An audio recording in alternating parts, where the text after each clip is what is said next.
This is the final poetic presentation for Michael C. Flores in English 4170, the Poetry Workshop at San Bernardino State with Professor Peña Redondo.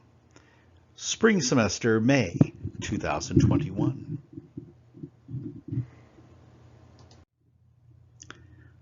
Home is where the heart is left behind.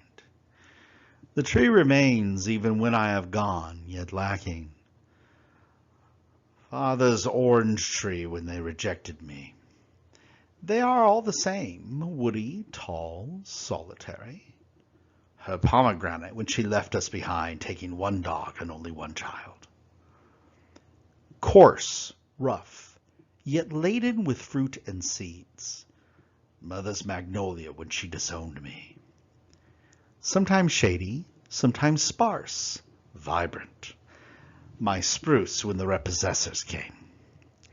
The Japanese used to plant trees when a child was born. Our mesquite when Texas could no longer hold us. And cut it down when they die, even if vibrant. The eucalyptus when the mob drove me out of town.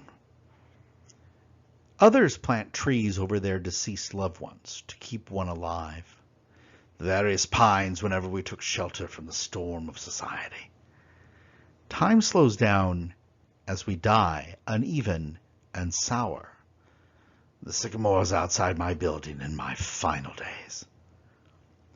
Trees withstand our time and our times when we do not. The wind rustles through branches and leaves, us all behind.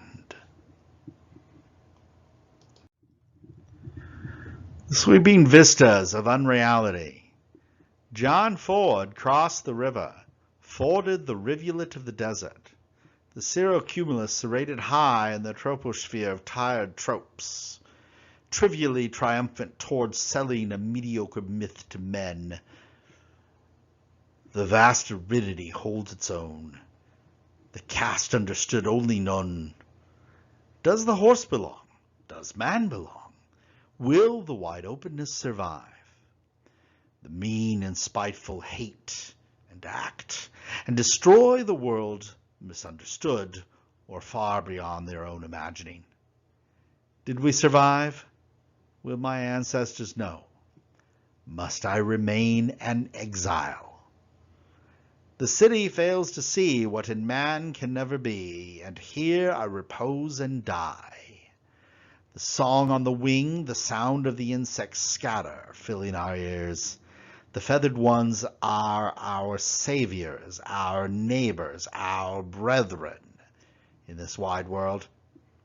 Ford filled us with his vision. Ford's fording was too much for us to afford.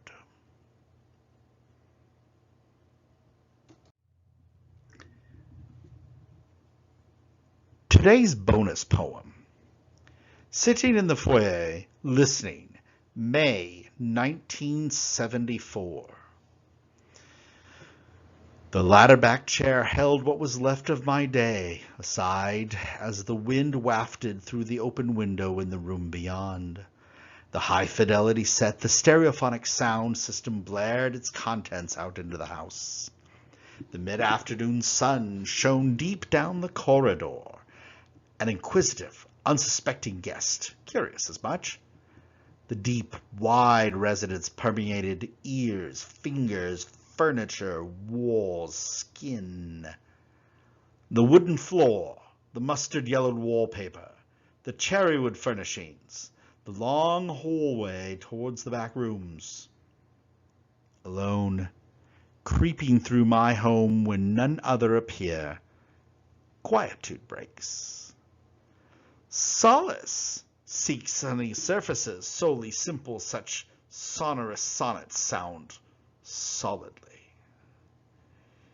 It is the full album with its tubular bells mimicking a simple sonata while being a furious fugue of new electronic sounds. I put down my violin and never play my music again.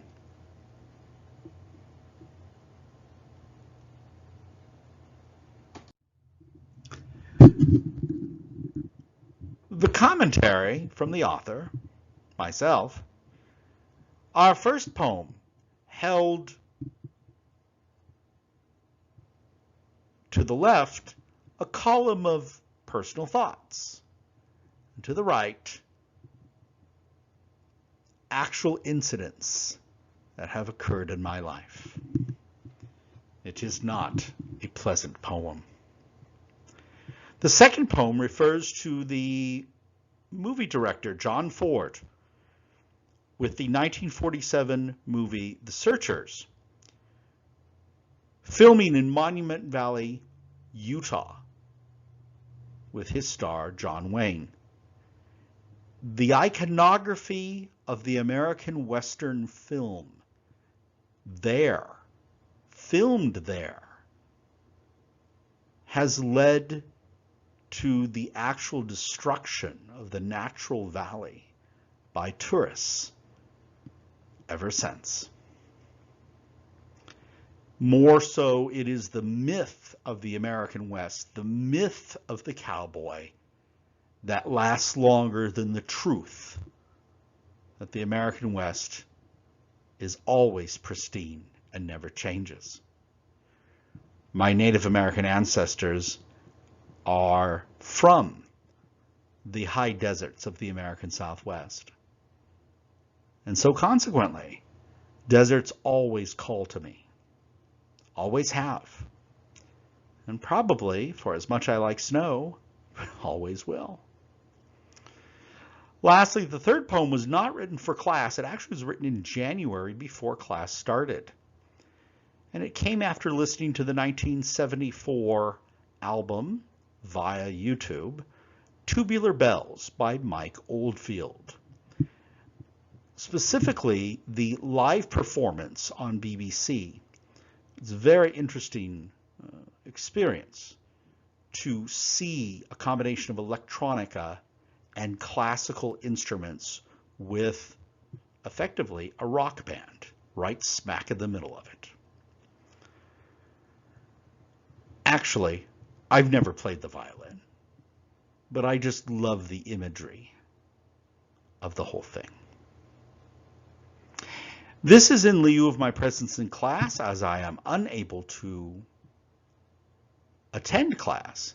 Feel free, each and every one of you, and I'm very sure the professor will actually be doing this, send me an email with your comments, commentary of any sort, no matter what you say, even if I am offended. My email address may be found through the tools in the Blackboard page. As a former professor who taught online using Blackboard, the tools page is often the one least used and yet most useful. I want to thank you very much for your time.